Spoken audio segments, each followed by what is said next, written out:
海军周一证实，辽宁舰航母编队在台湾周边海域进行训练，并表示今后将常态化组织类似演训。这一耐人寻味的表态，向台独分子和企图插手台海的域外势力释放了明确信号。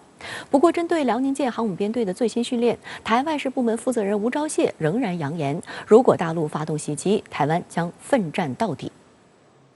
周一，海军新闻发言人高秀成海军大校介绍，日前，中国海军组织辽宁舰航母编队在台湾周边海域进行训练，这是根据年度工作计划组织的例行性训练，旨在检验部队训练成效，有利于提高维护国家主权、安全、发展利益的能力。今后，中国海军仍将按计划常态组织类似演训活动。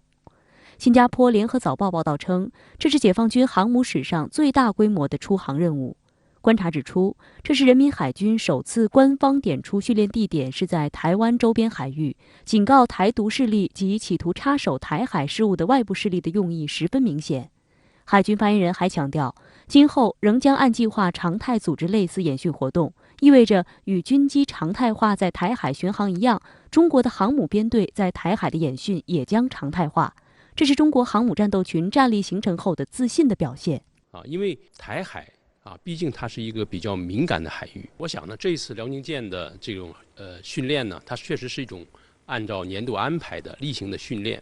但是这次我们的发言人第一次或者说很罕见的这样明确的来讲辽宁舰的这种活动范围，我觉得至少释放了这样的一个信息，就是说我们辽宁舰它整体编队的实战能力在不断的提高而且它也释放了对台独分子的一种震慑的这种作用。外界还注意到，近期与辽宁舰同时出现在台海的还有解放军的陆基战斗机群。台军方网站实时军事动态专区周一发布消息证实，当天有10架次解放军军机自所谓台海中线以南空域进入台湾西南空域防空识别区，包括1架空警500预警机、4架次歼16战斗机、4架次歼10战斗机和1架运8反潜机。从战术上看，航母编队与陆基飞机互相配合，可以共同完成反潜、反舰和侦察等训练。尤其是固定翼预警机空警500和固定翼反潜机运8，可以向航母指挥中枢实时传输数据，扩大航母战力。台湾东部海空域具有内压台独、外拒域外势力的重要战略意义。值得注意的是，周一当天执行任务的运8反潜机还罕见地绕飞至台湾东南空域。另据日本防卫省消息，辽宁舰2天前经冲绳本岛和宫古岛之间海域南下进入西太平洋，位置在台湾以东海域。这意味着飞抵台湾东南空域的运8反潜机，实际上给位于台湾以东海域的辽宁舰编队和位于台湾西南空域的陆军解放军军机编队之间搭建了一条信息高速公路。通过这条信息链路，完成了从东南西3面对台湾岛的信息包夹。有分析认为，辽宁舰编队的这次训练意味着，过去被台当局自认为是安全区和退路的台湾东部海域开始不保。台军需要面对的压力，绝不仅仅来自正面的台湾海峡。台海的东侧，它是我们可能发生的对台湾作战的一个重要的区域如果我们的辽宁舰它的编队能在这个地方形成一个立体的作战力量，那么它就能够有效的来支应我们在台岛的这个北部和南部以及我们大陆一侧的整体的作战行动。那这样的话，就能够对台湾形成一种合围的这种态势。而从目前的这个情况来看，我们已经基本具备了这样一种能力，也就是说，我们形成了对台湾的更大的军事优势一旦台独分子生事，那么我们随时可以采取更加具有决定性的作战行动。香港大公报援引军事观察家的话认为，解放军系列动作已经不只是震慑，而是实质上完成了对台湾的全岛合围，具有实战练兵、做好对台军事斗争准备的意味。位于西太平洋的辽宁舰航母编队具有阻击外部军事势力干预台湾问题的能力，同时运8反潜机抵达台湾东南空域，也对任何来犯的外国潜艇构成威胁。大公报还指出，台湾问题涉及中国的核心利益，中国航母最重要的任务就是以杀鸡用牛刀的决心保卫中国的核心利益，防范台独分裂势力和任何企图介入台海的外部军事势力。我个人觉得呢，说辽宁舰来执行一种封锁的任务这就有点大材小用了因为我们认为目前的海上封锁更多的是由一般的水面舰艇来完成，包括潜艇来完成。那么我觉着我们辽宁舰航母编队它的主要任务还是要在台海这个方向形成一种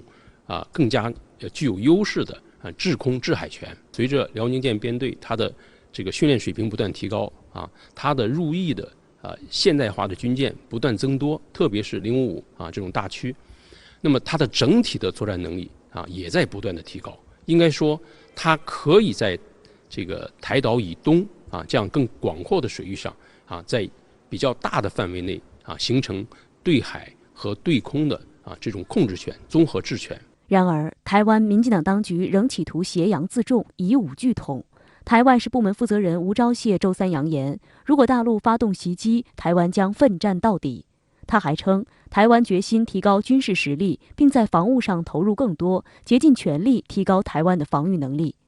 台湾防务部门副职负责人张哲平则宣称，会与周边国家进行情报交换，争取与美国甚至以外国家联合演训的机会。他还点名要争取和日本联合演训，以应对解放军。日本的这种目的也是很明确的和美国一样，他就是想打台湾牌，希望以此来拖延、来牵制、来阻碍中国的快速发展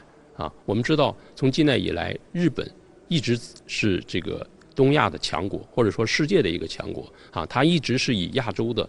这个老大自居的。但是近年来中国快速的发展超越了日本，那么这让他感到很不舒服。但是他从这个经济、军事都没有办法对中国形成有力的这种牵制和遏制所以这些年他在台湾问题这个上面的这种介入的程度在越来越大，我觉得就是在玩火。但张哲平也强调，台军将自我克制，不挑衅。台防务部门周三还宣布，将于本月底举行为期8天的汉光演习，实施每天24小时的电脑兵棋推演，并计划于7月中旬执行3军实兵演练。值得注意的是，美国智库机构兰德公司高级专家戴维·奥赫曼内克证实，在五角大楼模拟解放军武力攻台的兵棋推演中，台湾空军在几分钟内就被消灭。美国防部高级官员也承认，解放军导弹射程越来越远，这使得美军进入台湾周边时越来越难。最近几天，中央级媒体还密集报道了中国首艘国产航母山东舰的诸多细节，并展示了海上航行和舰载机起降训练等场景。相比辽宁舰，山东舰最重要的改进之一是重新设计了舰载机运作系统，缩小了舰岛占地面积，并增加一层，节约出的面积还给甲板，机库也更长，舰载机数量增加50%。视频显示，12架歼15飞鲨战斗机列阵甲板上，这是山东舰全状态作战训练画面首次曝光，标志着入列仅1年零3个月的山东舰的战斗力已经快速生成。美国国家利益双月刊网站去年12月就曾发表该刊防务编辑、美国助理陆军部长办公室前高级专家克里斯·奥斯本的文章指出，中国的双航母战斗群概念正在向前大步跃进。据报道，辽宁舰最多能搭载24架战斗机，而山东舰能够搭载36架战斗机。双航母不仅可以使冲突期间起飞的战机架次的绝对数量增加1倍，战斗力提升1倍以上，而且可以大大扩展海上战斗范围。双航母战斗群还将带来改善舰艇防御网络的关键性希望，因为更多的空中节点自然可以使水面舰艇指挥官尽可能提前接收到关于攻击正在来临或逼近的预警。参考消息网站周三发表参考快评指出，中国的双航母上头条引发多方关注。就航母这样复杂庞大的装备而言，中国实现双航母可谓神速，它们具备强大战力的速度同样令人惊喜。在未来，当拥有弹射器的新一代国产航母成为现实，先进舰载隐形战斗机、舰载固定翼预警机和无人机等先进航空设备出现在它的甲板上之后，将会让打赢2字更有底气。